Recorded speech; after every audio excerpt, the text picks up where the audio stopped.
Hello, welcome to our first I Read to You, and today we're going to be reading The Wind in the Willows. We'll be reading chapter 1 just to see how it all goes, and I hope you enjoy it. I'll give you just a short, brief introduction to the book, of which I've listened to a little bit, but it will be new to me myself as well. It is by Kenneth Grahame. Hope I'm saying that right. And it is in the public domain. It has woodland creatures in it that talk to one another, and it follows the story of a mole. So, without further ado, I shall begin. Chapter 1: The Riverbank. The mole had been working very hard all the morning, spring cleaning his little home. First with brooms, then with dusters, then on ladders and steps and chairs, with a brush and a pail of whitewash, till he had dust in his throat and eyes, and splashes of whitewash all over his black fur, and an aching back and weary arms. Spring was moving in the air above, and in the earth below, around him, penetrating even his dark and lowly little house with its spirit of divine discontent and longing. It was small wonder, then, that he suddenly flung down his brush on the floor, said, "Bother," and "Oh, blow," and also, "Hang spring cleaning," and bolted out of the house without even waiting to put on his coat. Something up above was calling him imperiously, and he had made for the steep little tunnel which answered, in his case, to the gravelled carriage drive owned by animals whose residences are nearer to the sun and air. So he scrapped and scratched and scrabbled and scrooged, and then he scrooged again and scrabbled and scratched and scraped, working busily with his little paws and muttering to himself, up we go, till at least pop! His snout came out into the sunlight, and he found himself rolling in the warm grass of a great meadow. "This is fine," he said to himself. "This is better than whitewashing." The sunshine struck hot on his fur, soft breezes caressed his heated brow, and after the seclusion of the color age he had lived in so long, the carol of happy birds fell on his dulled hearing almost like a shout. Jumping off his 4 legs at once in the joy of living in the delight of spring without its cleaning, he pursued his way across the meadow till he reached the hedge on the further side. "Hold it up," said an elderly rabbit at the gap. "Sixpence for the privilege of passing by the private road." He was bowled over in an instant by the impatient and impetuous mole, who trotted along the side of the hedge, chaffing the other rabbits as they peeped hurriedly from their holes to see what the row was about. Onion sauce," he remarked jeeringly, and was gone before they could think of a thoroughly satisfactory reply. Then they all started grumbling at each other. "How stupid you are! Why didn't you tell him?" "Well, why didn't you say?" "You might have reminded him," and so on in the usual way. But of course, it was then much too late, as is always the case. It all seemed too good to be true. Hither and thither through the meadows he rambled busily, along the hedgerows, across the copses, finding everywhere birds, buildings, flower buddings, leaves thrusting, everything happy and progressive and occupied. And instead of having an uneasy conscience pricking him and whispering, "Whitewash," he somehow could only feel how jolly it was to be only idle dog among all these busy citizens. After all, the best part of a holiday is perhaps not so much to be resting yourself as to see all the other fellows busy working. He thought his happiness was complete when, as he meandered aimlessly along, suddenly he stood by the edge of a full-fed river. Never in his life had he seen a river before. This sleek, sinuous, full-bodied animal, chasing and chuckling, gripping things with a gurgle, and leaving them with a laugh, to fling itself on fresh playmates that shook themselves free and were caught and held again. All was a shake and a shiver, glints and gleams and sparkles, rustle and swirl, chatter and bubble. The mole was bewitched, entranced, fascinated. By the side of the river he trotted, as one trots, when very well small, by the side of a man who holds one spell bound by exciting stories, and when tired at last, he sat on the bank, while the river still chattered on to him, a babbling procession of the best stories in the world, sent from the heart of the earth to be told at last to the insatiable sea. Insatiable? As he sat on the grass and looked across the river, a dark hole in the bank opposite, just above the water's edge, caught his eye, and dreamily he fell to considering what a nice snug dwelling place it would make for an animal with few wants, and fond of bougie riverside residence, above flood level and remote from noise and dust. As he gazed, something bright and small seemed to twinkle down in the heart of it, vanished, then twinkled once more like a tiny star. But it could hardly be a star in such an unlikely situation, and it was too glittering and small for a glowworm. Then, as he looked, it winked at him, and so declared itself to be an eye, and a small face began gradually to grow up round it, like a frame round a picture. A brown little face, white whiskers, a grave, round face with the same twinkle in its eye that had first attracted his notice, small neat ears, and thick, silky hair. It was the water rat! Then the two animals stood and regarded each other cautiously. "Hello, Mole," said the water rat. "Hello, Rat," said the mole. "Would you like to come over?" inquired the rat presently. "Oh, it's all very well to talk," said the mole, rather pettishly. He being new to a river and riverside life and its ways, the rat said nothing, but stooped and unfastened a rope and hauled on in. Then lightly stepped into a little boat which the mole had not observed. It was painted blue outside and white within, and was just the size for two animals. And the mole's whole heart went out to it at once, even though he did not yet fully understand its uses. The rat scuttled smartly across and made fast.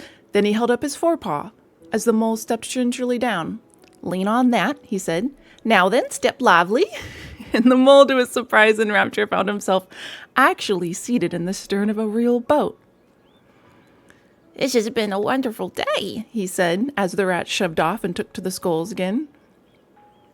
"Do you know I've never been in a boat before in my whole life?" "What?" cried the rat, open-mouthed. "Never been in... You never... What have you been doing then?" "It is so nice as all that?" asked the mole shyly, though he was quite prepared to believe it as he leant back in his seat and surveyed the cushions, the oars, the rowlocks, and all the fascinating fittings, and felt the boat sway lightly under him. "Nice? It's the only thing," said the water rat solemnly, and he leant forward for his stroke.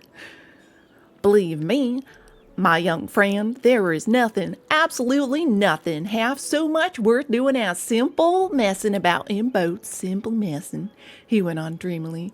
Messing about in boats, just messing about." "Look ahead, Rat!" cried the mole suddenly. It was too late. The boat struck the bank full tilt. The dreamer, the joyous oarsman, lay on his back at the bottom of the boat, his heels in the air. About in boats, or with boats?" the rat went on composedly, picking himself up with a pleasant laugh. "In or out of 'em, doesn't matter. Nothing seems real to matter, that's the charm of it. Whether you get away or whether you don't, whether you arrive at your destination or whether you reach somewhere else, or whether you never get anywhere at all, you're always busy, and you never do anything in particular. And when you've done it, there's always something else to do. And you can do it if you like, but you'd much better not. Look here, if you're really nothing else on hand this morning, suppose we drop down the river together and have a long day of it." The mole waggled his toes from sheer happiness, spread his chest with a sigh of full contentment, and leaned back blissfully into the soft cushions. "What a day I am having," he said. "Let us start at once." "Hold hard a minute then," said the rat. He looped the painter through a ring in his landing stage, climbed up into his hole above, and after a short interval, reappeared, staggering under a fat wicker luncheon basket. Shove that under your feet, He observed to the mole, and he passed it down into the boat. Then he untied the painter and took the sculls again. What's inside of it? Asked the mole, wriggling with curiosity. There's cold chicken inside it, replied the rat briefly. Cold tongue, cold ham, cold beef, pickled console, salad, French sandwiches, spotted meat, gingerbread lemonade, soda water. Oh, stop, cried the mole in ecstasies. This is too much. Do you really think so? Inquired the rat seriously. It's only what I always take on these little excursions, and the other animals are always telling me that I'm a mean beast and cut it very fine. The mole never heard a word he was saying, absorbed in the new life he was entering upon, intoxicated with the sparkle, the ripple, the scents and the sounds and the sunlight. He trailed upon the water and dreamed long waking dreams. The water rat, like the good little fellow he was, scuttled steadily on and forbore to disturb him. I like your clothes awfully old, chap, he remarked, after some half an hour or so had passed. I'm going to get a black velvet smoking suit myself someday, as soon as I can afford it. I beg your pardon, said the mole, pulling himself together with an effort. You must think me very rude, but all this is so new to me. So, this is a river? The river, corrected the rat. And you really live by the river? What a jolly life. By it, and with it, and on it, and in it, said the rat. It's brother and sister to me, and aunts and company, and food and drink, and naturally washing. It's my world, and I don't want any other. What it hasn't got is not worth having, and what it doesn't know is not worth knowing. Lord, the times we've had together, whether in winter or summer, spring or autumn, it's always got its fun and its excitements. When the floods are on in February, when my cellar and basements are brimming with drink, that's no good to me. And the brown water runs by my best bedroom window, or again when it all drops away and shows patches of mud that smell like plum cake, and the rushes and weed clog the channels, and I can potter about dry shod over most of the bed of it and find fresh fruit to eat, and things careless people have dropped out of boats. But isn't it a bit dull at times? The mole ventured to ask. Just you and the river and no one else to pass a word with? No one else too. Well, I mustn't be hard on you, said the rat with forbearance. You're new to it, and of course you don't know. The bank is so crowded nowadays that many people are moving away altogether. Oh no, it isn't what it used to be at all. Otters, kingfishers, dab chicks, moorhens, all of them, all day long, and always wanted to do something, as if a fellow had no business of his own to attend to. What lies over there? Asked the mole, waving a paw toward a background of woodland that darkly framed the water meadows on one side of the river. That? Oh, that's just the wildwood, said the rat shortly. We don't go there very much, we riverbankers. Aren't there very nice people in there? Said the mole, a trifle nervously. What? Well, replied the rat, let me see. The squirrels are, well, right, and the rabbits, some of them. But the rabbits, they are a mixed lot. And then there's Badger, of course. He lives right in the heart of it. Wouldn't live anywhere else either, if you paid him to do it. Dear old Badger, nobody interferes with him. They'd better not, he added, significantly. Why? Who should interfere with him? Asked the mole. Well, of course, there are others, explained the rat in a hesitating sort of way. Weasels, and stoats, and foxes, and so on. They're all right in a way. I'm very good friends with them past the time when we meet and all that. But they break out sometimes, there's no denying it, and then, well, you can't really trust them, and that's a fact.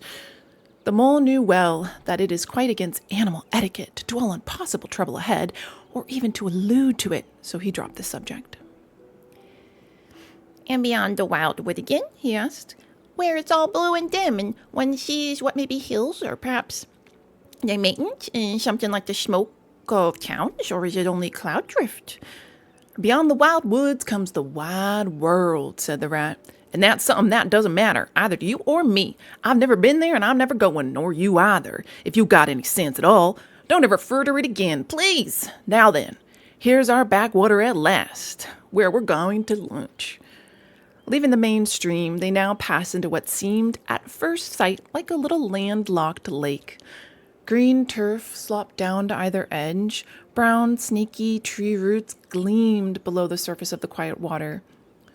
While ahead of them, the silvery shoulder and foamy tumble of a were, arm in arm, with a restless, dripping mill wheel that held up in its turn a gray, gabbled mill house, filled the air with a soothing murmur of sound, dull and smothery, yet with clear voices speaking up cheerfully out of it at intervals.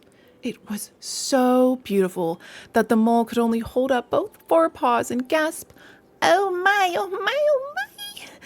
The rat brought the boat alongside the bank, made her fast, helped the still awkward mole safely ashore, and swung out the luncheon basket.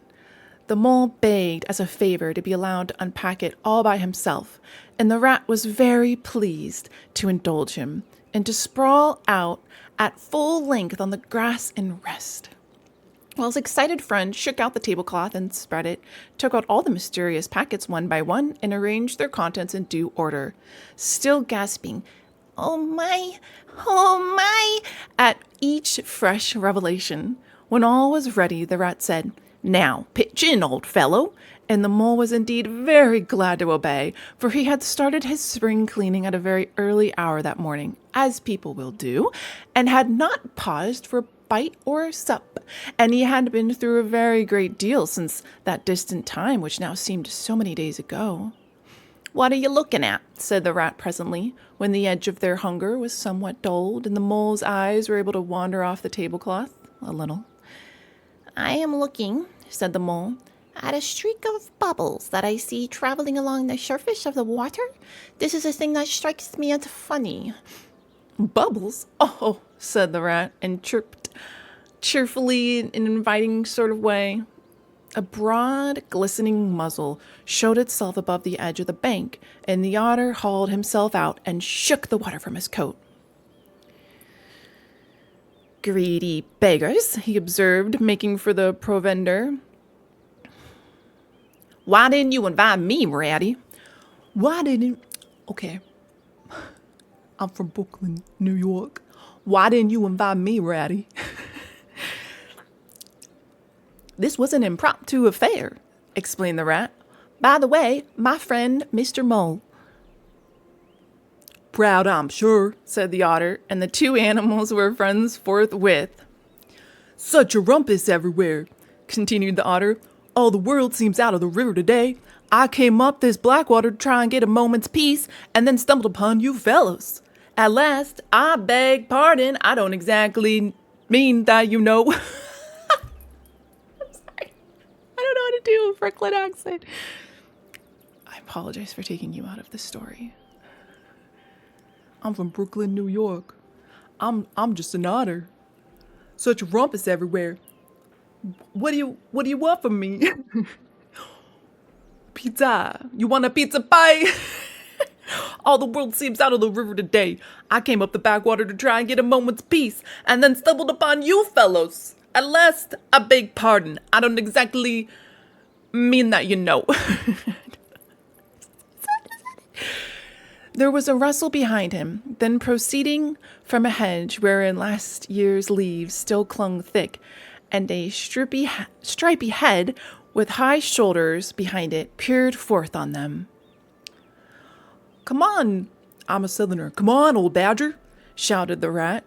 The badger trotted forward a pace or two, and then grunted, company, and turned his back and disappeared from view.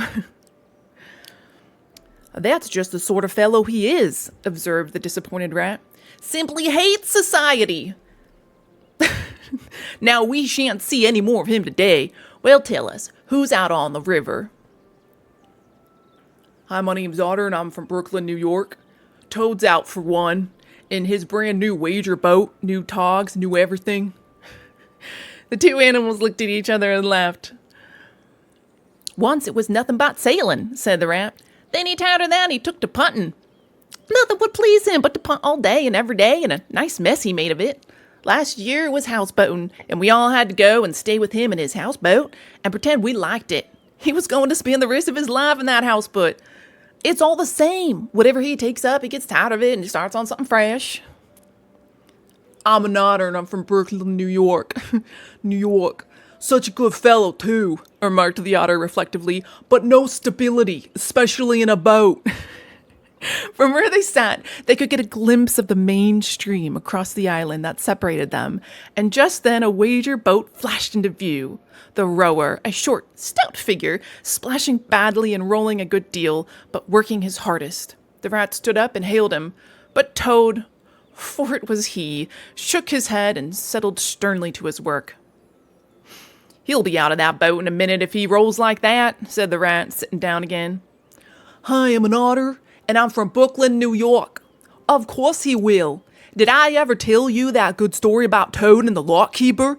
It happened this way. Toad. An errant mayfly swerved unsteadily athwart the current in the intoxicated fashion affected by young blood of mayflies seeing life. A swirl of water and a cloop, and the mayfly was visible no more. Neither was the otter. The mole looked down. The voice was still in his ears, but the turf whereon he had sprawled was clearly vacant. Not an otter to be seen as far as the distant horizon. But again, there was a streak of bubbles on the surface of the river. The rat hummed a tune.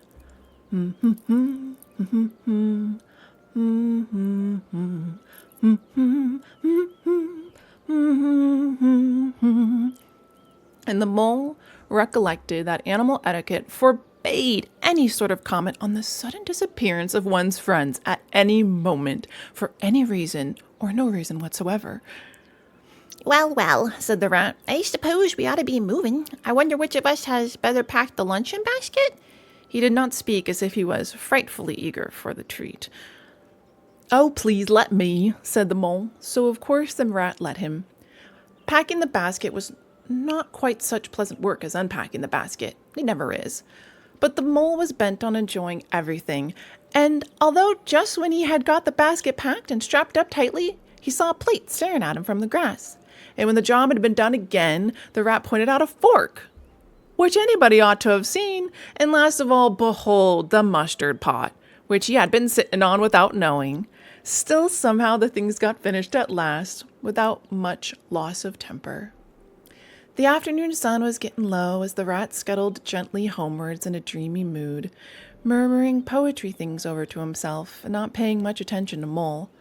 But the mole was very full of lunch and self-satisfaction and pride, and already quite at home in a boat, so he thought, and was getting a bit restless besides. And presently he said, Ratty, please, I want to row now. The rat shook his head with a smile. Not yet, my young friend, he said. Wait till you've had a few lessons. It's not so easy as it looks. The mole was quiet for a minute or two, but he began to feel more and more jealous of Rat, scullying so strongly and so easily along, and his pride began to whisper that he could do it every bit as well. He jumped up and seized the sculls so suddenly that the rat, who was gazing out over the water and saying more poetry things to himself, was taken by surprise and fell backwards off his seat with his legs in the air for the second time, while the triumphant mole took his place and grabbed the sculls with entire confidence. "Stop it, you silly ass!" cried the rat from the bottom of the boat. "You can't do it! You'll have us over!" The mole flung his sculls back with a flourish and made a great dig at the water. He missed the surface altogether. His legs flew up above his head, and he found himself lying on the top of the prostrate rat. Greatly alarmed, he made a grab at the side of the boat, and the next moment, sploosh, over went the boat, and he found himself struggling in the river. Oh my, how cold the water was, and oh, how very wet it felt, how it sang in his ears as he went down, down, down.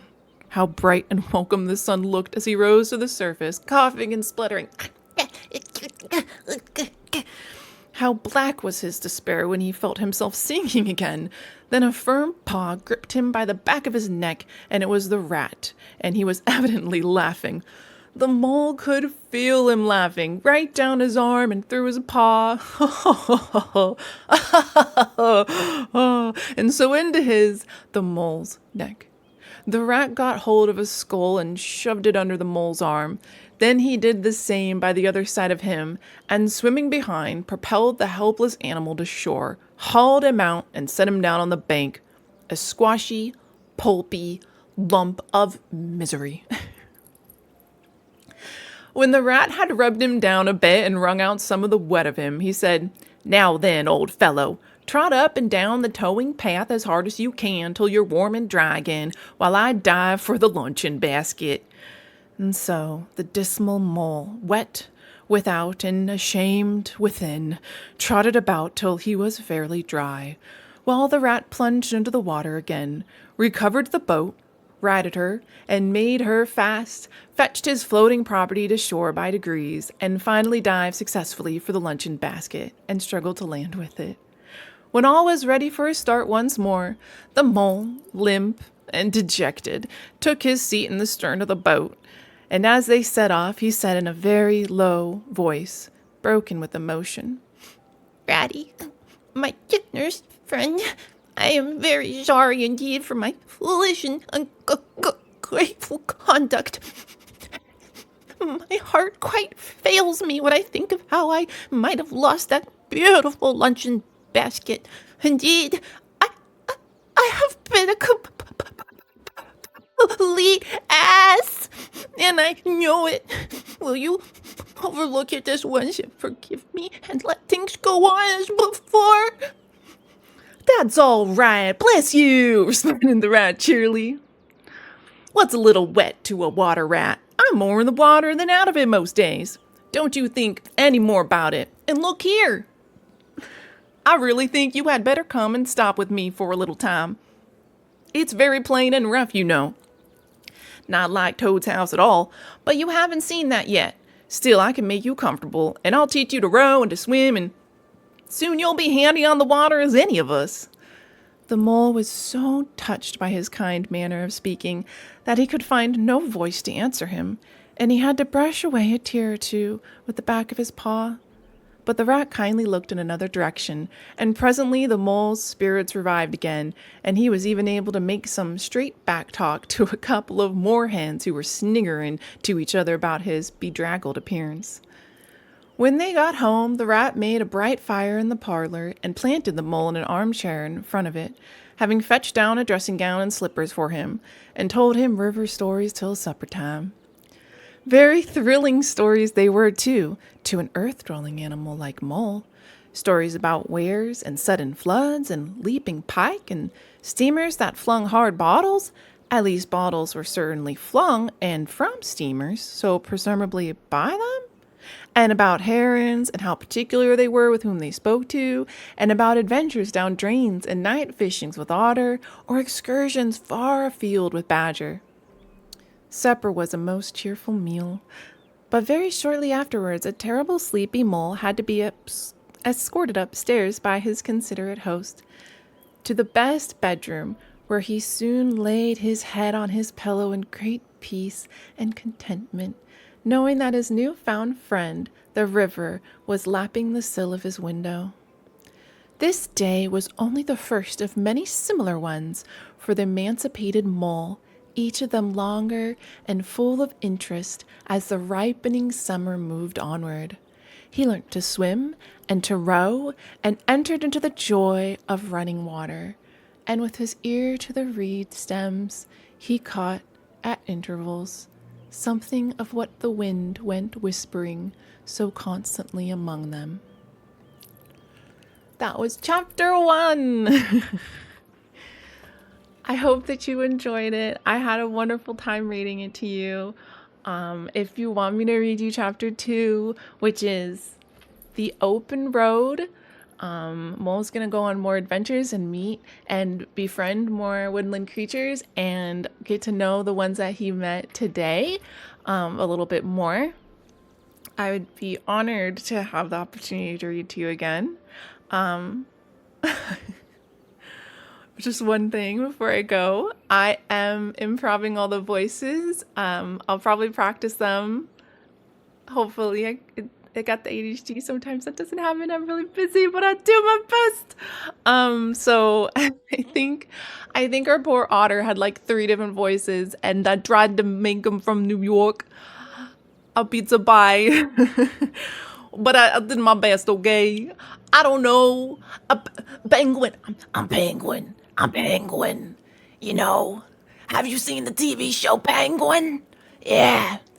I don't know, but when I do the raspy voice, it kind of hurts a little bit if I do it for too long. I also think I just spit. All right.